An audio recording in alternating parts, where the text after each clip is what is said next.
أعوذ بالله من الشيطان الرجيم بسم الله الرحمن الرحيم سبحان النفس كل مجهول سبحان المفرج كل محزون سبحان من جعل خزائنه بين الكاف والنون سبحان من إذا أراد شيئا أن يقول له كن فيكون يا مفرج فرج يا مفرج فرج يا مفرج فرج فرج عنا همنا وغمنا فرجا عاجلا برحمتك يا أرحم الراحمين اللهم إنا نستحفظك ونستودعك أدياننا وأنفسنا وأهلنا وأموالنا وكل شيء أعطيتنا اللهم اجعلنا في كنافك وأمانك وجوارك وعيالك من كل شيطان مريض وجبار عنيد وذي عين وذي ظالم وذي شر ومن كل شر إنك على كل شيء قدير اللهم جملنا بالعافية والسلام وحكنا بالتقوى والاستقامة وأعنا من موجبات الندامة إنك سميع الدعاء اللهم اغفر لنا ذنوبنا ولوالدينا يا الله وارحمهما كما ربونا صغارا ولجميع المسلمين والمسلمات والمؤمنين والمؤمنات الأحياء منهم والأموات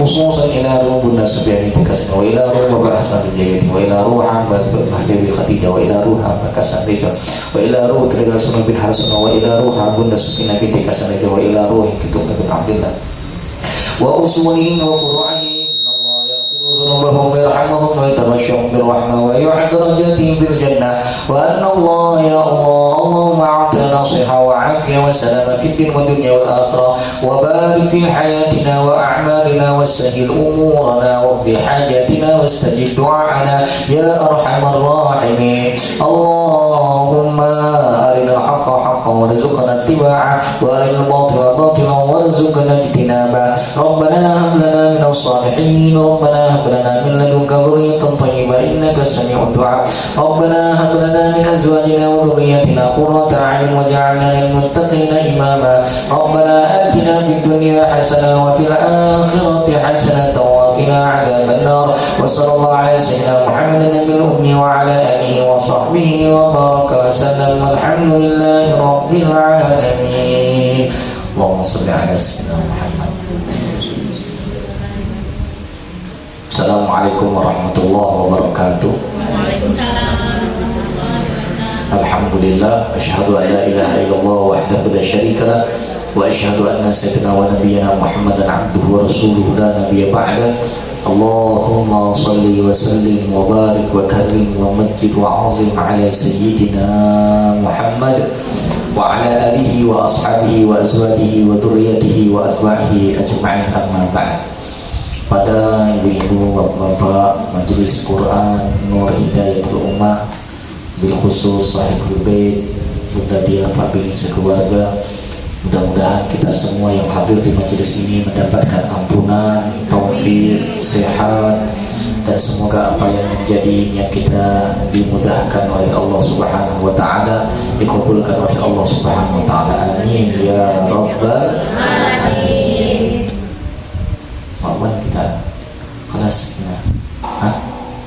Syukran. Ta'al kelasnya. Tidak ada yang mau. Oh ya. Filzat ini apa? Tidak. Alhamdulillah, dalam sebuah hadis baginda Rasulullah SAW menegaskan, man sanna fil islami sunnatan hasanatan. Siapa yang membuat ide, gagasan, pemikiran atau program, kegiatan fil Islam, di dalam Islam, sunnatan, sebagai sunnah hasanah, yang baik, program itu bagus, program itu, kegiatan itu tidak bertentangan dengan syariat agama, justru kegiatan itu merupakan suatu ibadah, maka kata Nabi, kana alaihi ajrun, maka dia akan mendapatkan pahala, wa ajru man amila biha min ba'di, ditambah dengan pahala orang yang mengikutinya, min ghairi an yanqusa min ujurihim syai', tanpa mengurangi pahala orang yang mengikutinya tadi. Hadis ini biasanya tergantung siapa yang ceramah, siapa pendakwah yang menyampaikannya, karena satu hadis bisa beda penafsiran para ulama. Kalau ibu-ibu mendengarkan hadis ini dari pendakwah dari mazhab Salafi atau Wahabi, maka mereka mengatakan salah terjemahan seperti itu. Man sanna fil Islam, siapa yang membuat ide, itu salah, bukan membuat ide. Karena membuat itu adalah sesuatu yang baru. Kalau sesuatu yang baru berarti bertentangan dengan yang diajarkan Nabi. Jangan pernah menambah-nambah dan jangan pernah mengurang-urangkan dalam agama ini. Apa yang Nabi sampaikan, kerjakan. Apa yang Nabi tidak sampaikan, jangan dikerjakan. Rasulullah itu sudah sempurna ibadahnya. Jangan kamu tambah-tambah ibadah selain yang dicontohkan oleh Rasulullah. Seakan-akan kamu lebih sempurna ibadahmu daripada Rasulullah. Ini secara awam, orang awam dengarnya, ya ini betul, terima saja. Maka yang tepat menurut mereka bukan membuat, karena kalau membuat mengada-ngada. Kalau mengada-ngada bahasa Arabnya bid'ah. Kalau bid'ah dolalah, sesat. Kalau dolalah finar, masuk neraka. Itu menurut mereka. Lalu menurut mereka ini terjemahan yang sebenarnya atau terjemahan ideal dalam hadis ini apa? Man sanna fil Islami, mereka terjemahkan siapa yang menghidupkan di dalam Islam sunnah hasanah, sunnah yang baik, ya, maka dia dapat pahala. Jadi sebenarnya menurut mereka itu bukan membuat kegiatan yang baru yang tidak pernah Nabi contohkan, tapi menghidupkan sunnah Nabi yang sudah lama tidak dilakukan, maka dikerjakan di zaman sekarang. Contoh menurut mereka, sunnah bagi orang yang hendak berkurban tidak boleh memotong kuku, tidak boleh memotong rambut sampai hewan kurbannya disembelih. Mulai dari awal dia berniat kurban atau mulai dari tanggal 1 Zulhijjah. Ini sunnah yang lama sudah nggak dikerjakan oleh orang, sudah lama tidak disampaikan, maka dihidupkan lagi di zaman sekarang. Nah ini akan dapat pahala, lalu dia menyampaikan ke orang lagi, orang itu mengikutinya, dia pun juga dapat pahala sebanyak apa orang yang mengikutinya. Menurut mereka menghidupkan, dan menurut mereka juga hadis ini diperkuat oleh hadis yang lainnya. Man ahya sunnati, siapa yang menghidupkan sunnahku, kata Nabi, kana ma'i fil jannah, nanti kelak di hari kiamat dia akan bersamaku di surga. Orang yang akan sama-sama masuk surga bersama Rasulullah, surganya surga Firdaus, adalah orang yang menghidupkan sunnah Rasulullah. Kalau yang menyantuni anak yatim hanya bertetangga dengan Rasulullah. Ana wa kafilul yatim kahataini, saya sama pemelihara penyantun anak yatim seperti dua jari ini. Berarti dia nggak sama, tapi berdekatan. Berarti surganya bertetanggaan, berdekatan, ya. Tapi yang betul-betul bersama Rasulullah nanti dalam surga itu adalah yang suka menghidupkan sunnah. Nah, kalau memang penafsiran, penerjemahannya seperti itu, bukan membuat ide, maka semua yang kita lakukan hari ini adalah bid'ah. Ya, kajian setiap Kamis 2 minggu sekali, nggak pernah Nabi ajarkan. Ini namanya gagasan baru, bid'ah. Ya, apalagi kita program mesti santunan ke tempat yang jauh-jauh, padahal yang dekat banyak. Ya, antar kabupaten, itu bid'ah, program-program baru. Emang sunnah Nabi itu, ngapain jauh-jauh? Ya, yang dekat aja, bahkan kerabat aja, tolong aja kerabatmu. Nanti kalau kaitannya di Quran, wa atidal qurba, berikan hak kerabatmu. Ngapain jauh-jauh? Kerabat yang ada jauh, kerabat yang terdekat ada di sini. Nah, ini menurut mereka, ya, jangan cari program-program yang terlalu jauh dari sunnah Rasulullah. Maka ini dibantah oleh ulama ahlu sunnah wal jamaah. Yang benar membuat. Kenapa? Kalau diterjemahkan menghidupkan, maka hadis itu bukan sampai di situ saja. Saya bacakan secara lengkap. Man sanna fil Islami sunnatan hasanah. Kalau menurut orang-orang Wahabi Salafi tadi dikatakan siapa yang menghidupkan sunnah yang baik, maka dapat pahala ditambah pahala orang yang mengikutinya. Ada lanjutannya lagi kalimatnya. Wa man sanna fil Islami sunnatan sayyi'atan. Kalau tadi diterjemahkan siapa yang menghidupkan sunnah yang baik, oke, kita terima terjemahannya betul, oke. Tapi begitu kalimat berikutnya ini nggak sesuai. Wa man sanna, sebaliknya, barang siapa yang menghidupkan sunnah Nabi yang buruk, sunnatan sayyi'ah, sunnah Nabi yang buruk. Pertanyaannya, adakah sunnah Nabi yang jelek, yang buruk? Ada apa tidak? Ada apa tidak? Yang namanya sunnah itu pasti bagus semua, nggak ada yang jelek, nggak ada yang buruk. Maka kalau diterjemahkan menghidupkan sunnah yang baik, berarti sebaliknya, barang siapa yang menghidupkan sunnah yang jelek, nah ini salah terjemahan, nggak cocok dengan kalimat berikutnya. Maka kata ulama ahlu sunnah, jangan diterjemahkan menghidupkan, tapi diterjemahkan membuat. Itulah bid'ah. Makanya bid'ah itu ada bid'ah hasanah, ada bid'ah sayyi'ah. Bid'ah hasanah itu adalah sesuatu yang dibuat oleh umat di akhir zaman, ia tidak dicontohkan oleh Nabi, ia tidak diajarkan oleh Nabi, ia tidak disampaikan oleh Nabi, tapi tidak bertentangan dengan syariat agama.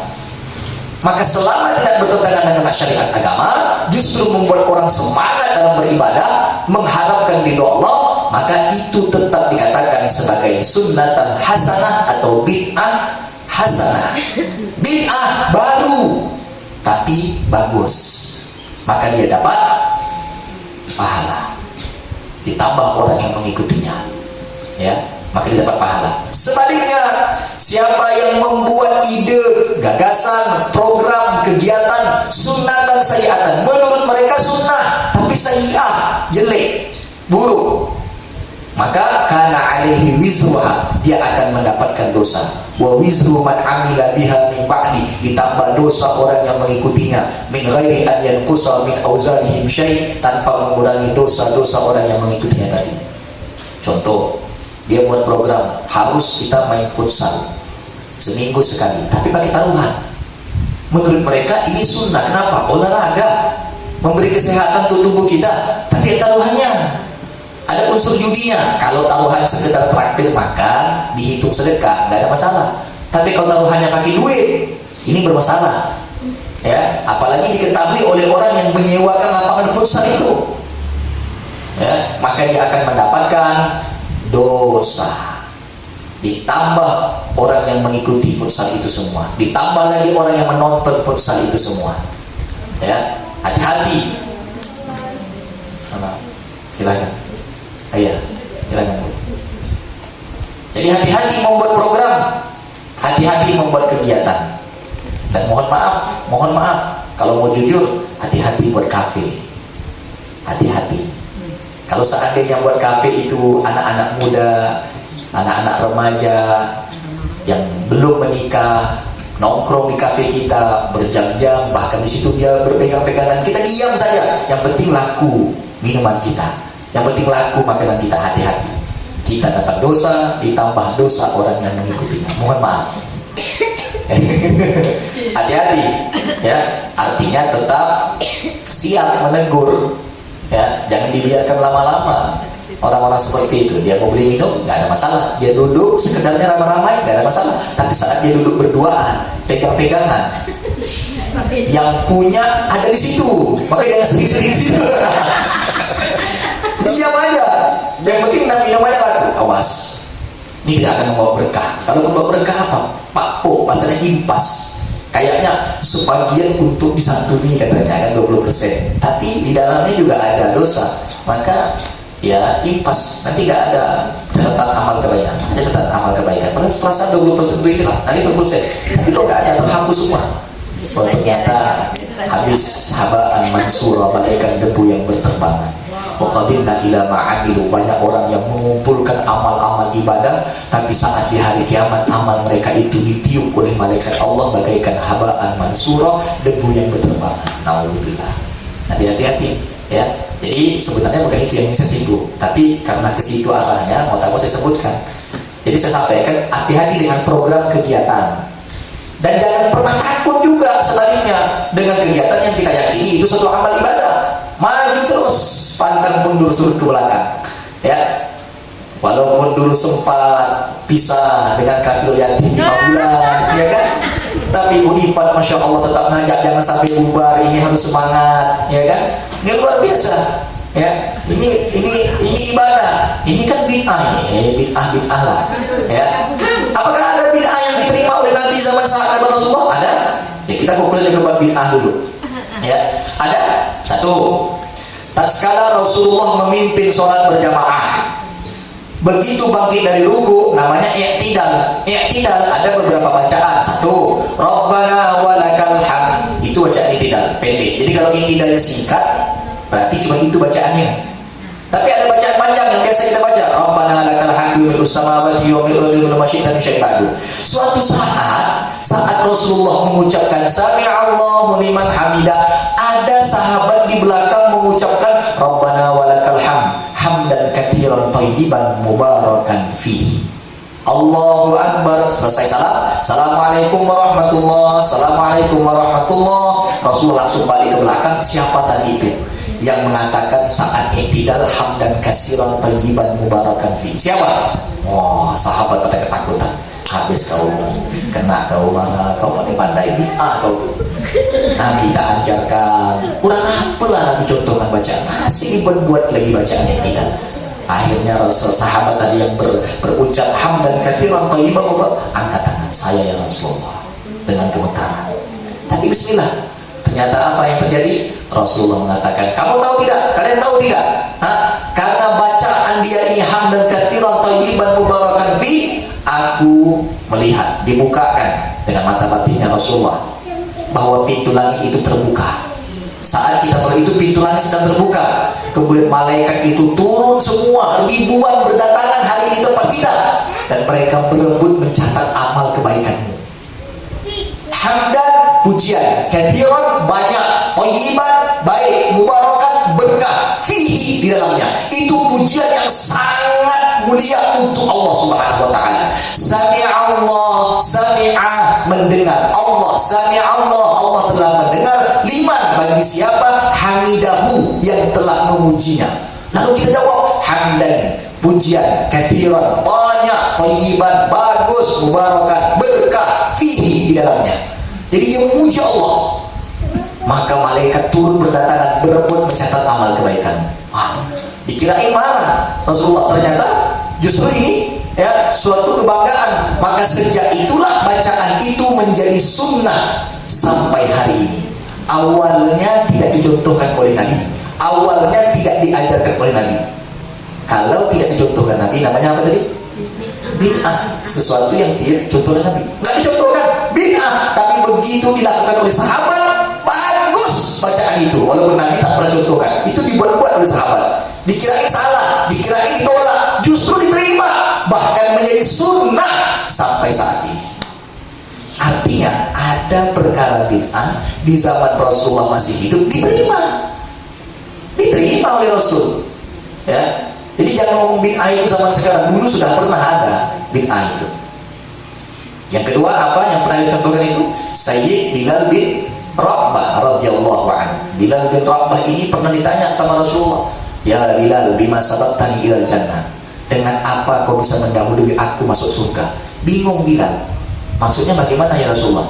Fa inni sami'tu, aku itu mendengar saat aku dibawa malaikat Jibril masuk surga, na'laik, ada gesekan suara terompahmu, sendalmu. Aku hafal betul itu suara gesekan sendalmu itu, karena sendalmu itu lain sendiri bunyinya. Aku masuk surga, ada suaranya suara terompahmu. Berarti kau sudah ada di surga sebelum aku. Pertanyaannya, ayu amal, amalan apa yang kau lakukan sampai kau istimewa masuk surga lebih dulu daripada aku, kata Rasulullah. Wah, bilang pun dah habis nih, kena nih, ya habis nih, pasti dia kena marah ini. Dikiranya begitu. Maka Bilal mengatakan, ya Rasulullah, aku selalu mengambil air wudhu, tapi setiap aku mengambil air wudhu, aku sholat sunnah 2 rakaat. Sholat subuh, habis sholat subuh ada nggak sholatnya? Ada sholat sunnah setelah subuh? Nggak ada, haram. Tapi Bilal kalau seandainya batal, ambil wudhu, habis itu sholat lagi 2 rakaat. Nah, habis asar, ada nggak habis sholat habis asar? Nggak ada, haram. Kalau sholat sunnah. Tapi Bilal begitu ambil air wudhu, sholat lagi habis asar itu. Ya Rasulullah, itulah amalan yang aku lakukan, tidak pernah aku putuskan sampai sekarang ini. Maka Rasulullah mengatakan kepada sahabat yang lain, qad sanna lakum Bilal. Sahabat, ketahuilah, maka mulai sejak saat ini apa yang dilakukan oleh Bilal bin Rabah itu menjadi sunnah untuk kalian semua. Itulah yang disebut sholat sunnah wudhu. Sholat sunnah 2 rakaat setelah wudhu. walaupun di waktu-waktu yang diharamkan boleh dilakukan. Pada asar tidak boleh sholat ba'diyah asar, tapi boleh sholat sunnah wudu, sholat tahiyatul masjid boleh. Ya, kalau tahiyatul masjid diajarkan oleh Rasulullah, tapi sholat sunnah wudu nggak pernah. Itu Bilal. Bayangkan, gara-gara itu ya Nabi tak pernah ajarkan, Nabi tak pernah contohkan. Namanya apa? Kalau nggak pernah diajarkan sama Nabi, namanya apa tadi? Bid'ah. Tapi sejak dilakukan sahabat menjadi sunnah. Jadi perkara bid'ah ini dulu sudah pernah ada. Ya, bahkan diterima oleh Rasulullah. Selama itu bagus, gak ada masalah. Yang ketiga, Mu'az bin Jabal. Dulu kalau masbuk sholat itu, sahabat dulu kalau masbuk yang datang terlambat, misalnya udah 2 rakaat ini, itu dicolet tangan sebelah makmumnya itu. Udah berapa rakaat nih? Nah, nanti kawannya ngasih kode begini. Berarti udah 2 rakaat. Maka yang masbuk ini akan ngejar jumlah rakaat supaya sama saat salamnya dengan imam. Allahu Akbar. Siapa ya? Allahu Akbar. Allah. Supaya sama kejar. Begitu salam imam, dia pun juga salam. Assalamualaikum warahmatullahi wabarakatuh. Serentak semua. Nggak ada yang berdiri lagi. Dulu begitu. Ya, makanya kalau ada orang tua dulu yang seperti itu, berarti dia ngikut zaman dulu. Pernah itu awalnya. Tapi ketika suatu saat Mu'az bin Jabal masbuk, terlambat. Mu'az bin Jabal datang, dia tahu dia terlambat. Ini udah rakaat yang kedua, dia nggak tanya lagi sama kawan makmum yang sebelah. Dia langsung aja Allahu Akbar. Imam rukuk, dia ikut rukuk, nggak ngejar dia. Imam i'tidal, dia bangun i'tidal. Begitu Rasulullah salam, dia berdiri. Wah, sahabat yang lain ini ya mulai berprasangka, ini Mu'az ini ngade-ngade. Pertama ngade-ngade, kedua habis kau Mu'az, kau terlambat sholat, apa kau buat sampai terlambat? Pasti kau tanya sama Rasulullah, kau sibuk urusan dunia, kau cari duit ya, sampai masuk sholat kau ya, habis kau. Begitu selesai, Bilal dan Mu'az bin Jabal, Assalamualaikum warahmatullahi wabarakatuh. Assalamualaikum. Betul, Mu'az ditanya, dipanggil sama dia, Mu'az tangan, datang sini. Habis kau Mu'az, kata kawan yang lain. Ya Rasulullah, kamu ini kenapa? Tadi kamu sholat apa itu? Orang udah selesai salam kamu masih sholat. Sholat apa itu? Terus 1 rakaat lagi. Sholat apa? Maka Mu'az menjawab, ya Rasulullah, aku tahu. Memang kebiasaan sahabat yang lain kalau terlambat itu dia cepat ngejar gerakan engkau supaya nggak ketahuan bahwa mereka itu masbuk. Dia tahu, mereka tahu ini. Kalau mereka ketahuan terlambat sholatnya, pasti engkau tanya. Pasti engkau akan nasihati mereka. Tapi hari ini aku merasa tidak enak ya Rasulullah. Maksudnya gak enak gimana? Aku ini makmum, engkau imam. Yang namanya makmum mesti mengikuti imam. Apapun gerakan imam diikuti. Nah, aku tahu diri, aku terlambat, aku masuk 1 rakaat. Maka hari ini aku mau mengikuti gerakanmu. Aku gak berani menyelisihi gerakan engkau ya Rasulullah. Karena aku khawatir engkau ini imam, pemimpin. Masa akan mesti makmum 100% ikuti gerakan imam. Nah, setelah engkau salam, aku berdiri itu menambah jumlah rakaat karena aku masih kurang 1 rakaat. Sedangkan itu menjadi rukun sholat. Kalau nggak ditambah, nggak sah sholatku. Ya Rasulullah, aku mohon ampun, aku mohon maaf atas masbuk yang aku lakukan hari ini. Mendengar penjelasan Mu'az seperti itu, maka Rasulullah pun juga menetapkan sama dengan dia. Ya wahai sahabat, ketahuilah apa yang dilakukan oleh Mu'az saat ini, mulai hari ini menjadi sunnah untuk kalian semua. Awalnya nggak dicontohkan, awalnya nggak diajarkan, bid'ah bukan awalnya, bid'ah awalnya, tapi sekarang sudah menjadi sunnah. Jadi kalau bergerak perkara bid'ah ini, program-program yang baru itu, ya dulu sahabat sudah pandai membuat ide-ide yang baru yang Nabi nggak pernah ajarkan. Tapi selama bagus, nggak bertentangan, nggak ada masalah. Silahkan kerjakan, ya silahkan kerjakan. Tapi kalau perkara yang aneh-aneh jangan. Ada kayak yang aneh-aneh? Sahabat dulu ada seorang pemuda, dia berdiri di luar masjid. Rasulullah berkhutbah. Rasulullah melihat, itu siapa? Itu siapa itu?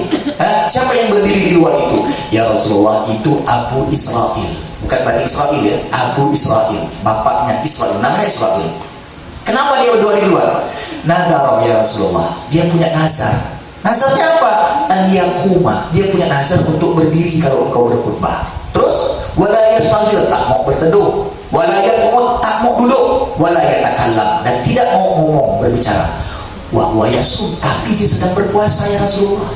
Jadi dia ini punya nazar, begitu makbul doanya, hajatnya, dia mau berdiri pas engkau berkhutbah, dia siap tidak berteduh walau panas walau hujan, dia tidak mau duduk, dia tidak bicara, tapi dia sedang berpuasa ya Rasulullah. Mendengar itu maka Rasulullah sedikit marah, sampaikan sama Abu Israil, falyaq'ud, suruh duduk, wal yastaghfir, suruh dia berteduh, wal yatakallam, suruh dia ngomong berbicara, wal yutimma shaumahu, tapi tetap sempurnakan puasanya.